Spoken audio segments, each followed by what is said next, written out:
There aren't many things more iconically American than a red barn like this, right? When you think of the country, when you think of farming, red barn is the first thing in your head. Farming was part of what started this country. And as we've discussed in class before, in the South, that's plantation agriculture that doesn't look like this. In the North, it's family farming, which looks exactly like this. This is the Carter Farm out in Wood County near Bowling Green. This was a farm that existed from the 1800s through the 1930s, and it's been preserved to look like a 1930s Depression-era farm. But it illustrates kind of the bigger picture of farms. This place was built, as you can see, with wood and a tin roof, and probably built by the owners and a small group of people with them. This was a self-sustained operation. Was a farm like this ever going to make a lot of money? No. It's something people did to work with the land, to work with the crops, and to make a living for themselves that often was not much of a living as you and I would understand it.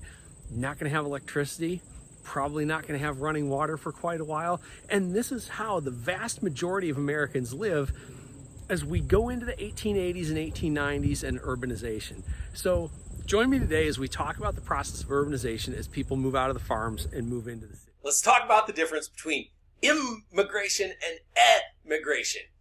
Immigration is people coming in, okay? Immigration is Polish people coming into the United States, Mexican people coming into the United States, Nigerian people coming into the United States. That's immigration. Emigration is exiting. Exit, okay? Emigration is people leaving. So, like my ancestors emigrated from France, emigrated from Germany, emigrated from Ireland, emigrated from Czechoslovakia, all right? And your ancestors may have emigrated from Nigeria or emigrated from Ivory Coast or emigrated from Mexico or Honduras or Guatemala or Hungary or Poland or wherever. But make sure you know the difference between immigration and emigration. All right? Now, all of them have migration at their core, and migration is simply movement of people. So, whenever people are moving around, they're moving around for two reasons. We call them push factors and pull factors. Okay? Now, push factors are the things that push you out. They're the reasons you emigrate. All right? Push factors are things like discrimination. So if we think back to the very beginning of this country, when the Pilgrims and Puritans leave England, it's because they're being discriminated against. That is a push factor making them emigrate from England. Why do they come to the New World? Because they think they can create a world with tolerance. They can create a place that's safe for them. They are immigrating to the United States because of tolerance. Okay? When we think about the guys who are working down in Virginia for the Virginia Company as indentured servants, why are they leaving England? Because there's joblessness. That's why they're emigrating from England. Why are they immigrating to Virginia? Because there are jobs over there. Even though they are terrible jobs, they are jobs nonetheless. And when we go through all the other waves of immigration and emigration in the United States, they all come back to the same things. When we think about the Germans who are leaving in that second wave of immigration in the 1830s and 40s, they're leaving because there's war back home. There is peace in the United States. When we think about the Irish who left in the 1850s, they're leaving because of famine. They're coming here because of food. Okay? Push factors, pull factors. Push factors, emigrate. Pull factors, immigrate.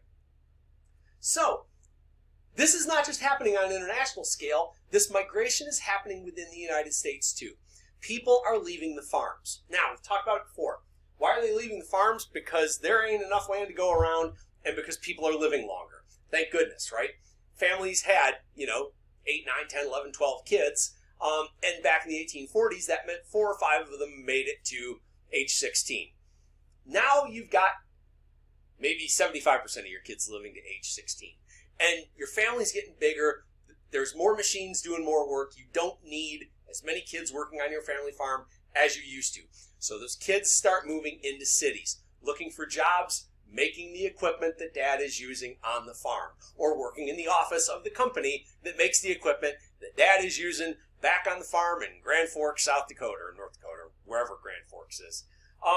Jobs are why people are moving to the cities. Now, The other big group of people that are going to start moving in this period as a trickle, but that trickle is going to become a flood in the 19 teens, are black people from the South.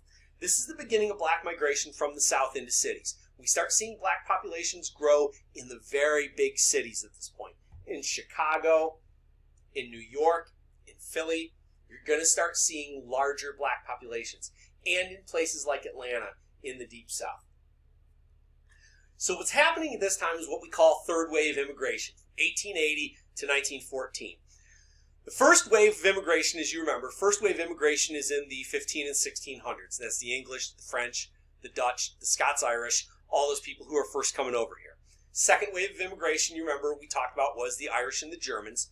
Third wave is going to be the Chinese on the West Coast, and then Southern and Eastern Europeans coming in and really changing the East Coast and Midwest. So, when we talk about Southern and Eastern Europe, what are we talking about? Well, I'm going to guess that a lot of you who are watching this have family who trace back to one of these countries. Hungary, Poland, Czech, Russia, Prussia, which is part of Eastern Germany, Slovenia, Ukraine, Italy, Greece, Serbia, Bosnia, Armenia, Romania, and then what we will loosely call the Ottomans, which is people from Syria, Lebanon, Jordan, who came over here at that time. Syria, Lebanon, Palestine, and Jordan who came over here at this time. Lots and lots of people from Toledo trace their ancestry back to one of those groups. They got at least one relative who's part whatever that is. It is a religiously and ethnic diverse group.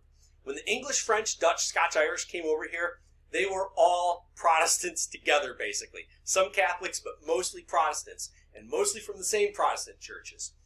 When the Irish and Germans come over, they are mostly Catholic and mostly Lutheran. They are not that much different from each other. When this group of people comes over, they bring lots of religious differences with them. Buddhist Chinese, Jewish people from all of these Eastern European countries, Muslim people from Serbia, from Bosnia, from the Ottoman Empire, Catholic people from a lot of the Eastern European countries and the Southern European countries, Orthodox Christians from a lot of the Eastern European countries. Lots of different religious traditions start coming into the country. We are going to become linguistically diverse with lots of languages, ethnically diverse with lots of ethnicities, and religiously diverse with lots and lots of different religions in the country during third wave immigration. Okay, now, cities. Cities start to change because of this. Cities become the first truly diverse places in America.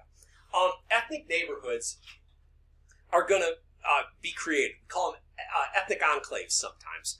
We have them in Toledo.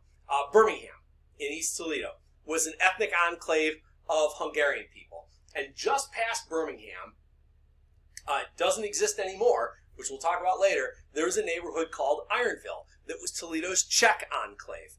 Across the river you had LaGrange, which was also known as Lagrinka. And Lagrinka was one of our two Polish enclaves. LaGrange was the north side Polish. South side Polish were down in what is today called Onyx. And that neighborhood used to be called Kuszwans. And that was south side Polish. Pinewood. If you look at this neighborhood called Roosevelt here, and parts of Onyx, that was sometimes called the Pinewood Addition. And the Pinewood Addition, sometimes also called the Dorr Street Corridor, was our historically black neighborhood. The OWE, the Old West End, was the Jewish neighborhood, the traditional Jewish neighborhood. Short North was called Little Syria. And Little Syria was all of these people from the former Ottoman Empire. So people from Syria, Lebanon, Palestine. So mostly people stayed in a neighborhood that was other people who looked like them, prayed like them. They had their own ethnic groceries. They had their own ethnic churches, etc. You were able to kind of act like you were at home, but you were in the new world. But at work, you were blending in with other people. So by 1914, if we go to the Willis Overland factory, the old Jeep factory off I-75, we're going to find Poles and Hungarians and Czechs and black people and all kinds of people working together in that factory. Work is going to start bringing people together. Leisure is going to bring people together. When you go to the baseball game, you're going there with a whole bunch of people from a whole different backgrounds. When you go to the circus or the theater, you're going there with people from different backgrounds. When you go to your public school, you're going to mix with people from different backgrounds. And cities become the first truly diverse, and I should be clear, northern cities become the first truly diverse places in America. Now, there are problems created. Americans, and I put that in quotes because basically the definition of American, as I think I mentioned before in this class, is if I've been here 15 minutes longer than you, I'm a real American and you're an immigrant. Even though my grandparents, probably, my grandparents' parents, maybe even myself, came over, I'm an American now and you're not. So these people who have been here just a little longer than these other guys are saying Americans. And they're like, well, doggone it, immigrant, you got to assimilate. You got to become an American now. And now that person is probably going to go home and eat their, sauerkraut and Leberkäse and Bratwurst and all their German foods, and they're going to go say, the Unser Vater at church that's going to be in German. A lot of these people who are saying that immigrants need to assimilate are people who still keep their native traditions alive at home, but that's for me and not for thee. They demanded these new immigrants assimilate. Now, this begins something called the Americanization movement, which tried to teach new immigrants how to live American. Here's how you cook in America. Here's how we sit at a table and eat dinner in America. Here is how we go shopping in America. Here's the way we wear our clothes. It's a movement trying to break people of their old ways of life. You see in the background here pictures from a settlement house. Jane Addams was the leader of something that is sometimes called the settlement house movement. She was the leader of one called Hull House in Chicago. Settlement house movement tried to be a place in neighborhoods to teach this. And people from typically the East Coast or from the cities who were better educated would work at these settlement houses to try and help the poor immigrant communities adjust to American life. Teach them English, do this, do that, and try and help them adjust to American life. Now, did it work? Did it not? This is really, and should it have worked and should it have not? This is really a philosophical argument. To a large degree, this did work. Lots of immigrants refuse to let their kids speak the old tongue in the house. Maybe mom only speaks Hungarian. That's the only person you speak Hungarian to. Dad speaks English. You only speak English with dad. I've talked to Hungarian people from Birmingham whose families were absolutely like that, where the old tongue was forbidden. You only speak that with mom because it's the only way you can talk to her. But to everybody else, you speak English because you're an American now, because they were embarrassed who they were. But as we've seen in the past 50, 60 years, now that ethnicity becomes a point of pride, right? Now you have the Birmingham Festival that's got all the Hungarian stuff. Now you've got the Polish Festival and the Greek Fest in town. You've got all these different festivals for people celebrating where they came from. And so it's kind of funny.